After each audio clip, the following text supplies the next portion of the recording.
अस्सलाम वालेकुम, कैसे हैं आप सब? मैं ठीक ठाक, शुक्र है अल्लाह का, दुआएं हैं आप सबकी।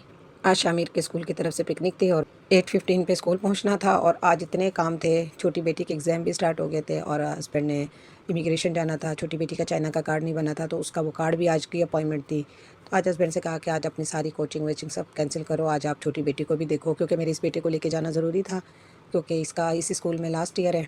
ये K3 में है, फिर इसने अगले साल जो है कि प्राइमरी में चले जाना है, P1 में। तो इसी वजह से बस इसको लेके गई कि चलो कुछ मेमोरीज़ बच्चों की रह जाती हैं। लास्ट टाइम आप अपनी छोटी बेटी को लेके नहीं गए थे स्पोर्ट डे पे K3 में। अभी तक भी याद कर करके आप लोगों ने मेरा स्पोर्ट डे मिस कर दिया, आपने मेरा स्पोर्ट डे मिस कर दिया। बस ऐसे ही अभी तक भी नहीं बोली वो छोटी वाली। तो मैंने कहा चलो इसको लेके जाती हूँ। तो बस सारी फ्रेंड्स भी थी, सब पेरेंट्स अपने बच्चों के साथ क्लासरूम में थे, सब अपने अपने बच्चों के साथ अपने अपने क्लासरूम में वेट कर रहे थे। अभी हमारी बस आ गई थी और बाकी सब चले गए थे, हमारी बस लास्ट टाइम लास्ट में थी। तो ये हमारी बस थी, इसमें हमने जाना था और इतनी केयर करते हैं ये छोटे बच्चों की। मेरा बेटा देख रहा है कि मम्मा पता नहीं पीछे आ रही हैं या नहीं आ रही, क्योंकि यहाँ पर ऐसा होता है कि बच्चों को स्कूल की तरफ से ख़ुद ही लेके जाते हैं। वो हमें बहुत कम होता है कि बच्चों के साथ पेरेंट्स जाते हैं, वरना या नोटिस आता है उसको हम अप्लाई कर देते हैं मोबाइलों पे ही, जैसे ऐप होती है स्कूल की। तो जाना होता है, बच्चों को भेजना होता है तो यस कर दो, नहीं तो फिर नो कर दो। तो इस मेरे बेटे को लग रहा था कि मम्मा भी इस बार भी मम्मा नहीं आएंगी, इसीलिए मुड़ मुड़ के पीछे देख रहा था, मम्मा पीछे आ रही हैं या नहीं आ रही।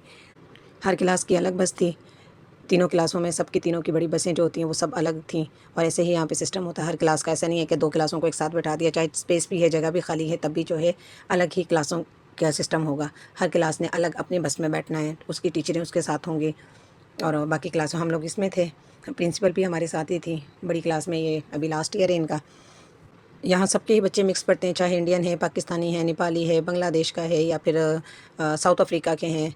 सिर्फ़ एक चीज़ देखी जाती है कि आपने इंग्लिश में डाला है या चाइनीज़ में। अगर चाइनीज़ में डाला तो फिर तो चाइनीज़ बच्चों के साथ पढ़ते हैं, और अगर इंग्लिश में डाला है तो फिर हमारे बच्चे सारे एक साथ ही होते हैं, जैसे कि अभी हमारी सारे जो है कि वो एक साथ ही हैं।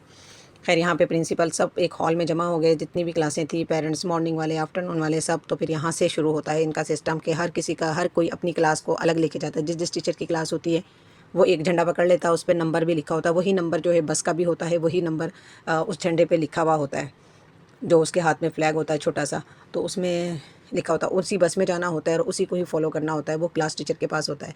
तो हमारा जो था वो ये क्लास टीचर था, बॉय था, बाकी सबकी गर्ल्स है। बस हमारा नंबर आ रहा था एक्टिविटी का।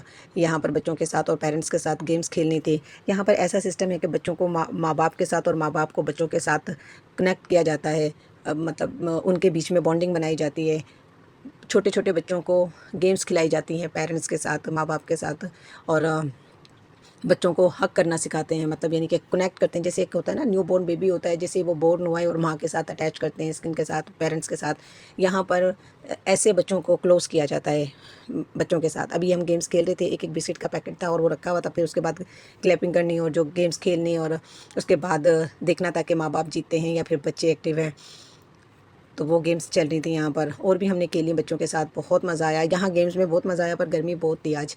ऊपर हमें लगा था कि पहाड़ पर है, मरी वाला सिस्टम होगा, जैसे हमारे पाकिस्तान में होता है मरी का, कि भाई वो वाला सीन होगा, लेकिन नहीं, ऐसा नहीं था। और इसका दोस्त एक केशव, उसकी तबीयत ख़राब हो गई थी, और केशव की काफ़ी तबीयत ख़राब हो गई थी। मेरी फ्रेंड का बेटा है और मेरे बेटे का दोस्त है, तो उसने वॉमिट की काफ़ी और फिर वो सो गया था। खैर बाद में थोड़ी सी देर बाद सारी एक्टिविटी जब निकल गई तो उसकी तबीयत ठीक हो गई थी, लेकिन फ़िलहाल वो बहुत परेशान थी, उसको लेके बार बार उसे वॉमिट आ रही थी। शायद बस में कुछ इशू हो जाता है। मेरा छोटा वाला भी कैंडी लेके बैठ, शामिर को भी बस की स्मेल से जो है वॉमिट आती है। तो यहाँ पे बहुत सारी एक्टिविटी हुई, नंबर वाइज थी, जैसे कि अभी इनकी थी, फिर इसके बाद दूसरी क्लास की थी। तो ऐसे ही था, किसी का लंच टाइम पहले आ रहा था, किसी का बाद में आ रहा था, एक सिस्टम के साथ के एक एक्टिविटी करे फिर दूसरे की।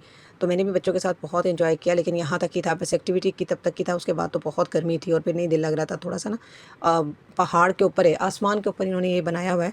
हम गए थे साइकोंग, साइकोंग एक जगह है हांगकांग की, और अगर मौसम अच्छा हो तो फिर बहुत मज़ा है, लेकिन यहाँ पर फिर थोड़ी सी गर्मी थी तो अच्छा नहीं लग रहा था। फिर पहाड़ को काट काट के भी, पहाड़ के अंदर भी पहाड़ जैसी ही वो सारी बनाई हुई थी, कहीं से उतरना है, कहीं चढ़ना है, कहीं कुछ कहीं कुछ। लेकिन खैर सब फ्रेंड्स के साथ थे तो इसलिए मज़ा आया, वरना वैसे तो अकेले हो तो फिर तो नहीं मज़ा आता।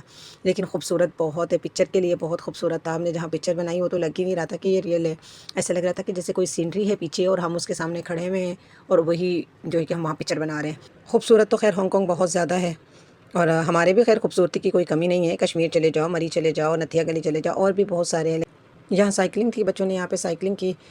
चाइनीज़ ने जब तक हाथ नहीं लगाने दिया साइकिल को तब तक पूरी बॉडी को कवर नहीं किया, सेफ़ नहीं किया, हेलमेट नहीं दिया, घुटने कोहनियाँ सबको सेफ़ नहीं किया, तब तक उसने साइकिल को हाथ नहीं लगाने दिया। कहती हैं कि फिर जाओ ना। तो खैर यहाँ पे केयर तो बहुत है, बच्चों की तो स्पेशली बहुत ज़्यादा यहाँ पे केयर है। हर किसी को पता है कि यहाँ पे बच्चों के साथ कोई कुछ नहीं कर सकता, कुछ गलत नहीं कर सकता, यहाँ तक कि पेरेंट्स भी कुछ नहीं कर सकते, हाथ नहीं उठा सकते। ये शायद कोई निशानी होगी या फिर कुछ होगा, मुझे तो खैर इसका नहीं पता था। एक किसी आर्मी का स्टैचू बनाया हुआ था, कोई इम्पोर्टेंट ही होगा, कुछ इनकी होगी। खैर मुझे नहीं था इस चीज़ का नॉलेज, इसलिए आपके साथ शेयर नहीं करी, लेकिन पिक्चर में मैंने देखा, आपको दिखा दिया। कोई बोर्ड भी नहीं लग रहा था कि उसके ऊपर लिखा हो कि किस चीज़ का है। तो अभी प्रिंसिपल आ गई थी और प्रिंसिपल सबको जमा कर रही थी कि टाइम हो गया, 3 सवा 3 हो गए थे, हम लोगों ने निकलना। ये वीडियो वैसे तो एक दिन पहले की है। सब चले गए थे और हमारे बच्चे निकल नहीं रहे थे, वहाँ पे हमारा वेट हो रहा था, बस हम 3 ही रहते थे, बाकी सब चले गए थे। पूरी क्लास से हमारी वजह से रुकी हुई थी, भाई वो आएँ तो जाएँ। ये है सारा व्यू इसका, साइकुंग का। खूबसूरत तो बहुत है, लेकिन ये है कि मुझे पहाड़ों से थोड़ा डर लगता है। वैसे तो जाना अच्छा लगता है, मौसम अच्छा होता है, लेकिन जब वो नीचे खाई की तरफ देखते हैं ना, तो फिर बस। मैं एक दफ़ा नतिया गली गई थी और बस कलमे पढ़ के नीचे आई। मैंने कहा या अल्लाह तू इस बार पहुँचा दे, फिर दोबारा कभी नहीं होंगी। बाकी 2 बसें चली गई थी, बस लास्ट वाली हमारी ही बस रहती थी। पेरेंट्स की और बच्चे सब साथ में लाइन अप करके खड़े थे। और ये वो घर हैं जो क्वारंटाइन जब हुआ था, मतलब कोरोना आया था और उसमें जब 1-1 महीना रहना पड़ता था, तो यहाँ पे ये ऐसे टीन वाले घर बनाए थे और इनमें लोग रहते थे। 1 महीना रहा, कोई 20 दिन रहा, कोई 21 दिन रहा, कोई 15 दिन रहा। ये वो वाले घर हैं क्वारंटाइन के। लोगों ने बड़ी मुश्किलें देखी थी कोरोना में भी। खैर इन छोटे-छोटे घरों में कैसे लोग रहे होंगे, बस मुश्किलों में थे। खैर वो वक्त भी आया और चला गया, ऐसे ही वक्त और ज़िंदगी गुज़र रही है। बहुत से लोगों को अपने साथ ले गया और बहुत सों को बेरोज़गार कर गया, बहुत मुश्किल में डाल गया लोगों को। खैर ज़िंदगी एक सफ़र है, ऐसे ही गुज़रती रहती है, कभी रुकती नहीं है। अच्छे बुरे हालात हमेशा आते जाते रहते हैं। ज़िंदगी है, कभी बीमारियाँ, कभी सेहत, कभी खुशी, कभी गम। यही ज़िंदगी का एक दस्तूर है, बस चलती रहती है। इसीलिए जैसे हालात हों शुक्र अदा करके और चलते रहना चाहिए। एक तो इतनी खाई नीचे, ऊपर से ड्राइवर ने कहा कि बिना चलाए तो मैं पहुंचा दूंगा। इतनी तेज़ बस चलाई ड्राइवर ने। ऊपर से चढ़ाई से नीचे की तरफ आ रही थी, पहाड़ से नीचे आना था और ऐसा लग रहा था बस खुद ब खुद ही जा रही है नीचे। बस वाले भाई ने तो बस ही करवा दी हमारी। बच्चों ने एंजॉय किया, हम फ्रेंड ने भी बहुत एंजॉय किया, लेकिन बस थोड़ी गर्मी ने ही दिल ख़राब कर दिया, वरना मौसम अच्छा होता तो मज़ा आता।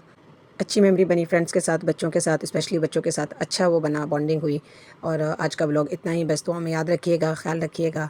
अल्लाह हाफिज़।